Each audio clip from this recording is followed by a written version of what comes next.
I welcome you to the series.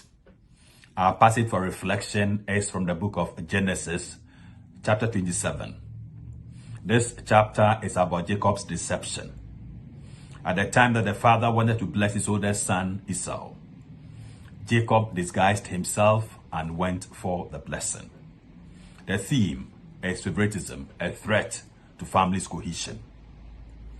The family, as we all know, is a basic unit which is founded on relationship.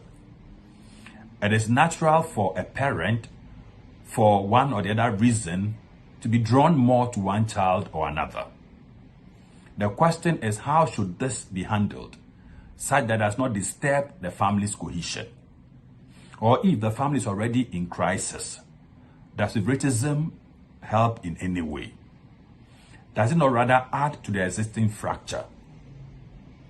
The chapter for discussion can be looked at from different perspectives because it has a lot of questions such as the efficacy of the blessing when the context for receiving it is that of deceit.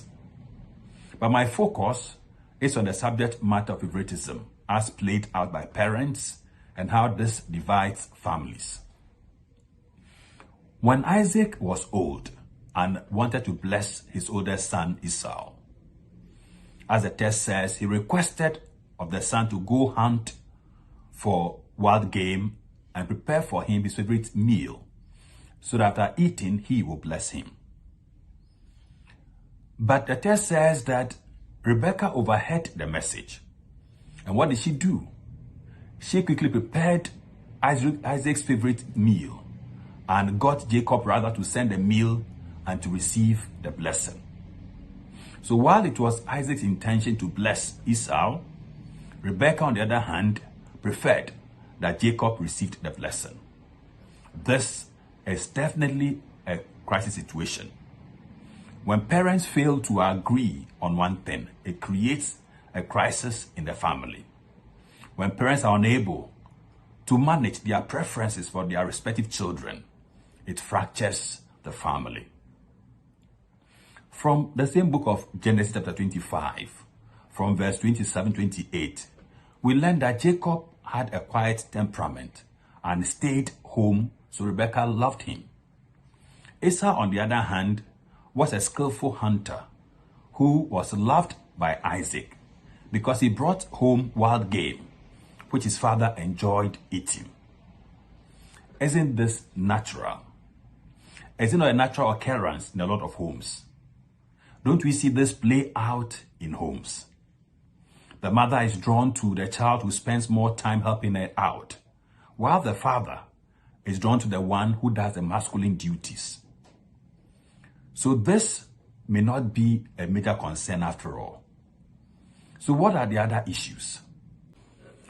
From the book of Genesis, chapter 26, verse 34, we learn that Esau married two Hittite wives, Judith and Bismuth.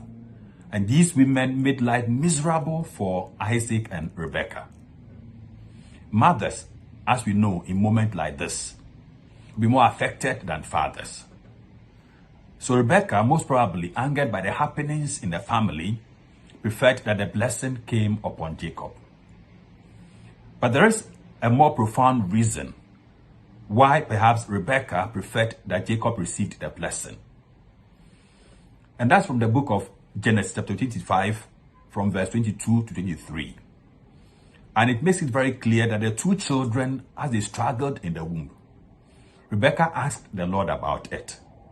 Now the Lord's message to Rebekah was that the two children represented two nations that would be rivals. One nation would be stronger than the other, and the older son will serve the younger one. Now, if this is anything to go by, then it makes sense that Jacob received the blessings and not Esau. Not to mention the story about Esau selling his birthright to Jacob. From what has been said so far, it is clear that some of the reasons may be emotional, others religious, and then some others social. But once Isaac and his wife Rebekah could not discuss what is best and how to carry it out, it left the family in crisis.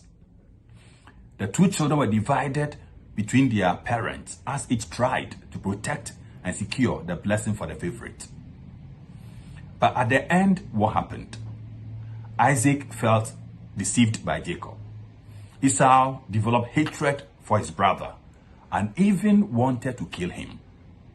Rebekah had to arrange for Jacob to flee to live with Laban. The family of Isaac was fragmented and broken. They never had an opportunity of staying together to enjoy family harmony. What is therefore the conclusion? No matter the reason one has for wanting to play favorites, no matter the reason for liking one child over another, the point being made is simple. Favoritism is never a better option. It leads to unnecessary and heightened tension, to rivalry and competition, and even the destruction of family harmony. Hence, favoritism is a threat to family's cohesion. So parents, beware. God bless you.